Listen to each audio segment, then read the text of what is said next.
again in the third lecture. Okay इस lecture में हम डिस्कस करने वाले हैं the sun of search engine, nothing just तीन important element of the every search engines.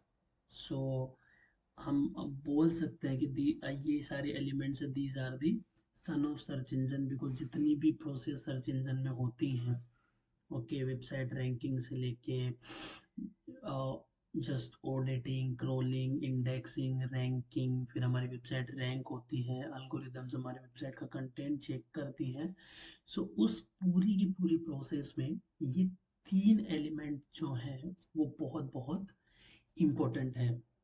और ये थोड़ा सा टेक्निकल भी होने वाला है और हर एक इंटरव्यू में इसके बारे में पूछा भी जाता है कि सर्च इंजन में क्रोलिंग क्या है, रैंकिंग क्या है, इंडेक्सिंग क्या है.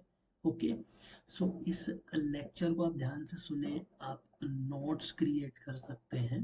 ओके, मैं आपके लिए एकदम सिंप्लीफाई करने की कोशिश करूंगा इन सारी टर्म्स को.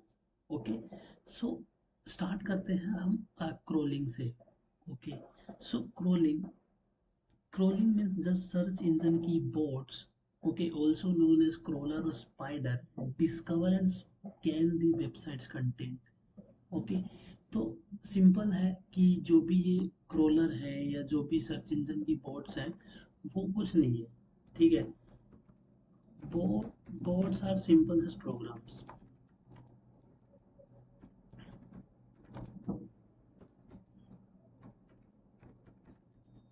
सिंपल जो भी कंप्यूटर के प्रोग्राम्स हैं वही बॉट्स हैं, उन्हें ही हम क्रोलर या स्पाइडर बोलते हैं.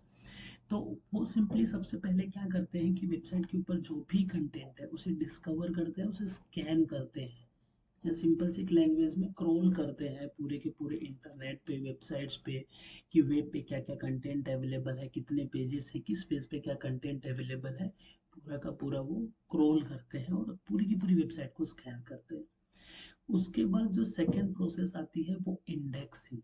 Indexing is nothing just process of storing and organizing the web pages in the search engines database.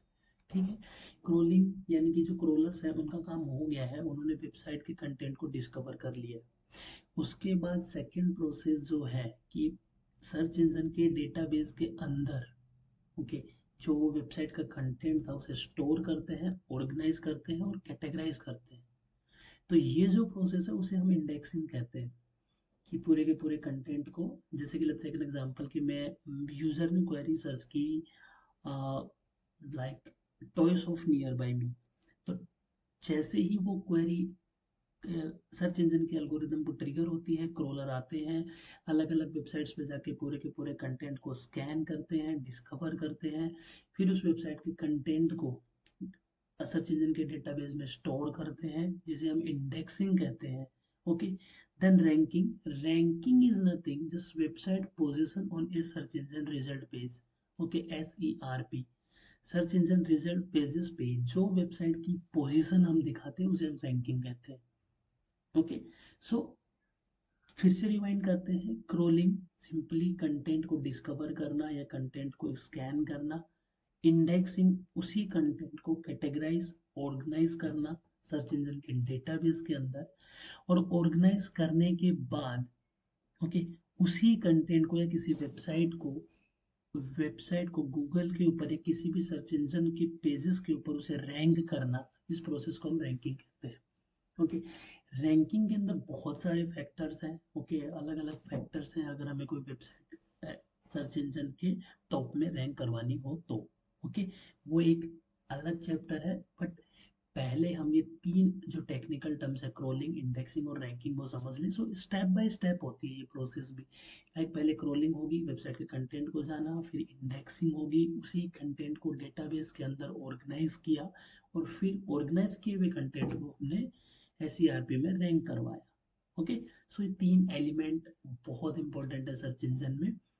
Okay, so let's move ahead in the next lecture where we will see the whole algorithm